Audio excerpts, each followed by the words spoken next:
Hi friends, പുതിയ ഒരു ഇതിലേക്ക് എല്ലാവർക്കും സ്വാഗതം. അപ്പോൾ ഇന്നത്തെ വീഡിയോ ഇന്ത്യൻ എയർഫോഴ്സിൻ്റെ റിക്രൂട്ട്മെൻറ്റുമായി ബന്ധപ്പെട്ടാണ്. അപ്പോൾ നിങ്ങളാരും വീഡിയോ അവസാനം വരെ കാണുക. അതുപോലെ തന്നെ നിങ്ങളുടെ ഫ്രണ്ട്സ് ആരെങ്കിലും ഇന്ത്യൻ എയർഫോഴ്സിലേക്കൊരു ജോലി ആഗ്രഹിക്കുന്നുണ്ടെങ്കിൽ ഈ ഒരു വീഡിയോ അവരിലേക്കും ഷെയർ ചെയ്ത് കൊടുക്കുക. ഇത്തരത്തിലുള്ള കൂടുതൽ വീഡിയോകൾക്കായി ചാനൽ സബ്സ്ക്രൈബ് ചെയ്യുക.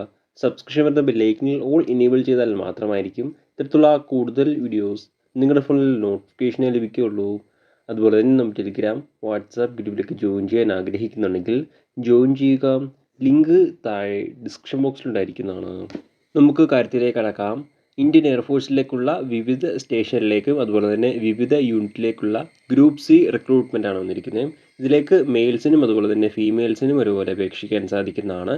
ഏതൊക്കെ പോസ്റ്റിലേക്കുള്ള റിക്രൂട്ട്മെൻറ്റാണെന്ന് നോക്കുകയാണെങ്കിൽ lower division clerk, Hindi typist, store keeper, cook, painter, carpenter, MTS, mess staff, housekeeping staff, laundry man, vulcaniser, civilian mechanical transport driver തുടങ്ങിയ പോസ്റ്റിലേക്കുള്ള റിക്രൂട്ട്മെൻറ്റാണ് വന്നിരിക്കുന്നത്. ഈ ഒരു റിക്രൂട്ട്മെൻറ്റിലേക്ക് അപേക്ഷിക്കുന്ന ഡേറ്റുകൾ നോക്കുകയാണെങ്കിൽ 17 മെയ് 2025 മുതൽ 15 ജൂൺ 2025 വരെ അപേക്ഷിക്കാൻ സാധിക്കുന്നതാണ്. അപേക്ഷിക്കാൻ ആഗ്രഹിക്കുന്നവർ ലാസ്റ്റ് ഡേറ്റ് അപേക്ഷിക്കുക. നമുക്ക് റിക്രൂട്ട്മെൻറ്റ് മറ്റ് ഡീറ്റെയിൽസ് നോക്കാം. ആദ്യം സാലറി നോക്കുകയാണെങ്കിൽ LDC, Hindi typist, store keeper, civilian mechanical transport driver, cook, painter, carpenter പോസ്റ്റിലേക്ക് ലെവൽ 2 സാലറിയാണ് ലഭിക്കുക. ഇനി അടുത്ത ബാക്കിയുള്ള പോസ്റ്റിലേക്കെല്ലാം ലെവൽ 1 സാലറിയാണ് ലഭിക്കുക. അതായത് mess staff, MTS, housekeeping staff, laundry man, vulcaniser തുടങ്ങിയ പോസ്റ്റിലേക്ക് ലെവൽ 1 സാലറിയാണ് ലഭിക്കുക. ഇനിയടുത്ത വേക്കൻസി നോക്കുകയാണെങ്കിൽ LDC പോസ്റ്റിലേക്ക് ആകെ 14 വേക്കൻസിയാണ് റിപ്പോർട്ട് ചെയ്തിരിക്കുന്നത്.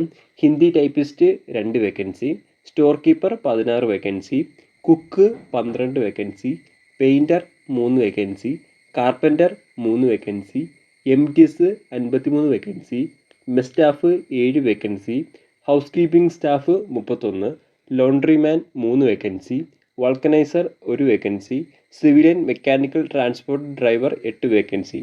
അങ്ങനെ ടോട്ടൽ 153 വേക്കൻസിയാണ് നിലവിൽ റിപ്പോർട്ട് ചെയ്തിരിക്കുന്നത്. ഇനി അടുത്ത ഈ ഒരു റിക്രൂട്ട്മെൻറ്റിലേക്ക് അപേക്ഷിക്കേണ്ട ഏജ് ലിമിറ്റ് നോക്കുകയാണെങ്കിൽ 18 വയസ്സിനും 25 വയസ്സിനും ഇടയിലുള്ളവർക്കാണ് അപേക്ഷിക്കാൻ സാധിക്കാം. അതുപോലെ തന്നെ ഏജ് റിലാക്സേഷൻ ഉണ്ടായിരിക്കുന്നതാണ്.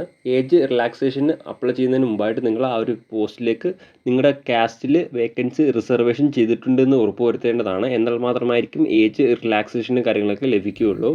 OBC കാൻഡിഡേറ്റ്സിന് 3 വർഷം വരെയും SC ST കാൻഡിഡേറ്റ്സിന് 5 വർഷം വരെയും ഏജ് റിലാക്സേഷൻ ഉണ്ടായിരിക്കുന്നതാണ്. ഇനി അടുത്ത അപേക്ഷിക്കാനുള്ള എഡ്യൂക്കേഷൻ ക്വാളിഫിക്കേഷൻ നോക്കുകയാണെങ്കിൽ LDC അതുപോലെ തന്നെ ടൈപ്പിംഗ് ഹിന്ദി ടൈപ്പിസ്റ്റ് പോസ്റ്റിലേക്ക് +2 പാസ്സായിരിക്കേണ്ടതാണ്.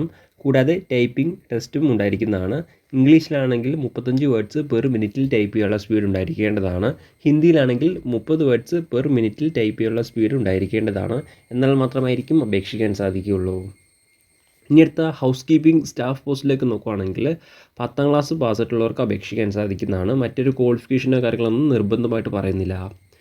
ഇനി അടുത്ത സ്റ്റോർ കീപ്പർ പോസ്റ്റിലേക്ക് നോക്കുകയാണെങ്കിൽ +2 പാസ്സായിരിക്കേണ്ടതാണ്. എക്സ്പീരിയൻസ് ഇൻ ഹാൻഡ്ലിംഗ് സ്റ്റോർസ് അല്ലെങ്കിൽ അക്കൗണ്ട് ഉണ്ടെങ്കിൽ ഈ ഒരു പോസ്റ്റിലേക്ക് അപേക്ഷിക്കുമ്പോൾ വെയിറ്റേജ് മാർക്ക് ലഭിക്കുന്നതാണ്. ഇനി അടുത്ത കുക്ക് പോസ്റ്റിലേക്ക് നോക്കുകയാണെങ്കിൽ 10ാം ക്ലാസ് പാസ്സായിരിക്കേണ്ടതാണ്. കൂടാതെ സർട്ടിഫിക്കറ്റ് അല്ലെങ്കിൽ ഡിപ്ലോമ ഇൻ കാറ്റഗറിങ് ഉണ്ടായിരിക്കേണ്ടതാണ്.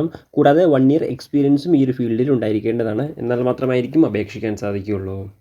ഇനി അടുത്ത MTS അതുപോലെ തന്നെ mess staff, laundry man, vulcaniser പോസ്റ്റിലേക്കാണ് apply ചെയ്യുന്നതെങ്കിൽ 10ാം ക്ലാസ് പാസ്സായിരിക്കേണ്ടതാണ്. കൂടാതെ ഈ ഒരു ട്രേഡിലുള്ള എക്സ്പീരിയൻസ് ഉണ്ടായിരിക്കേണ്ടതാണ്. നിർബന്ധമായിട്ട് പറയുന്നില്ല. എക്സ്പീരിയൻസ് ഉണ്ടെങ്കിൽ ഈ ഒരു പോസ്റ്റിലേക്ക് അപേക്ഷിക്കുമ്പോൾ വെയിറ്റേജ് മാർക്ക് ലഭിക്കുന്നതാണ്. ഇനി അടുത്ത കാർപ്പൻ്റർ അതുപോലെ തന്നെ പെയിൻറ്റർ പോസ്റ്റിലേക്കാണ് അപ്ലൈ ചെയ്യുന്നതെങ്കിൽ 10ാം ക്ലാസ് പാസ്സായിരിക്കേണ്ടതാണ്. കൂടാതെ ITI സർട്ടിഫിക്കറ്റും ഉണ്ടായിരിക്കേണ്ടതാണ്. എന്നാൽ മാത്രമായിരിക്കും അപേക്ഷിക്കാൻ സാധിക്കുകയുള്ളൂ. ഇനി അടുത്ത സിവിലിയൻ MT ഡ്രൈവർ പോസ്റ്റിലേക്ക് നോക്കുകയാണെങ്കിൽ 10ാം ക്ലാസ് പാസ്സായിരിക്കേണ്ടതാണ്. കൂടാതെ ഡ്രൈവിംഗ് ലൈസൻസ് നിർബന്ധമായിട്ടും ഉണ്ടായിരിക്കേണ്ടതാണ്. 2 വർഷത്തെ എക്സ്പീരിയൻസ് ഉണ്ടായിരിക്കേണ്ടതാണ്. എന്നാൽ മാത്രമായിരിക്കും അപേക്ഷിക്കാൻ സാധിക്കുകയുള്ളൂ. Driving licence heavy vehicle driving licence ഉണ്ടെങ്കിൽ മാത്രമായിരിക്കും നിങ്ങൾക്ക് ഈ ഒരു പോസ്റ്റിലേക്ക് അപേക്ഷിക്കാൻ സാധിക്കുകയുള്ളൂ. 4 വീലർ ലൈസൻസ് വെച്ചിട്ട് ഈ ഒരു പോസ്റ്റിലേക്ക് അപേക്ഷിക്കാൻ സാധിക്കുന്നതല്ല. ഇനി അടുത്ത ഈ ഒരു റിക്രൂട്ട്മെൻറ്റിലേക്ക് അപേക്ഷിക്കേണ്ട രീതി ഇങ്ങനെ നോക്കുകയാണെങ്കിൽ ഓഫ്ലൈൻ വഴിയാണ് അപേക്ഷിക്കേണ്ടത്. ഓഫ്ലൈൻ വഴി വിവിധ എയർഫോഴ്സ് സ്റ്റേഷനിലേക്ക് അപേക്ഷിക്കാൻ സാധിക്കുന്നതാണ്. വേക്കൻസി റിപ്പോർട്ട് ചെയ്തിട്ടുള്ള ഏതൊക്കെ സ്റ്റേഷൻ ഉണ്ട് എന്ന് നിങ്ങൾക്ക് ഒഫീഷ്യൽ നോട്ടിഫിക്കേഷൻ നോക്കുമ്പോൾ കറക്റ്റായിട്ട് മനസ്സിലാക്കാൻ സാധിക്കുന്നതാണ്.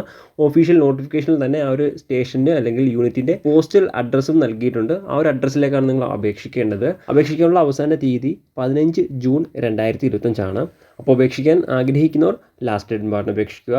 അപേക്ഷിക്കുമ്പോൾ പ്രത്യേകിച്ച് ആപ്ലിക്കേഷൻ ഫീസോ കാര്യങ്ങളൊന്നും ഉണ്ടായിരിക്കുന്നതല്ല. എളുപ്പത്തിൽ നിങ്ങൾക്ക് ആപ്ലിക്കേഷൻ ഫോം ഫില്ല് ചെയ്ത് അപേക്ഷിക്കാൻ സാധിക്കുന്നതാണ്. പ്രധാനമായിട്ടും ഇത്രയും കാര്യങ്ങളാണ് ഈ ഒരു റിക്രൂട്ട്മെൻറ്റുമായി ബന്ധപ്പെട്ട് നിങ്ങളോട് ഷെയർ ചെയ്യാനുള്ളത്. എന്തെങ്കിലും സംശയങ്ങളോ കാര്യങ്ങളോ ഉണ്ടെങ്കിൽ ഒഫീഷ്യൽ നോട്ടിഫിക്കേഷൻ അല്ലെങ്കിൽ ഈ ഒരു ആർട്ടിക്കിൾ ചെക്ക് ചെയ്യുക. ഈ ഒരു ആർട്ടിക്കിളിലെ ലിങ്ക് എന്തായി ഡിസ്ക്രിപ്ഷൻ ബോക്സിൽ ആഡ് ചെയ്തിരിക്കുന്നതാണ്. അപ്പോൾ നമുക്ക് മറ്റൊരു വീഡിയോയിൽ കാണാം. അതുവരെ ബൈ.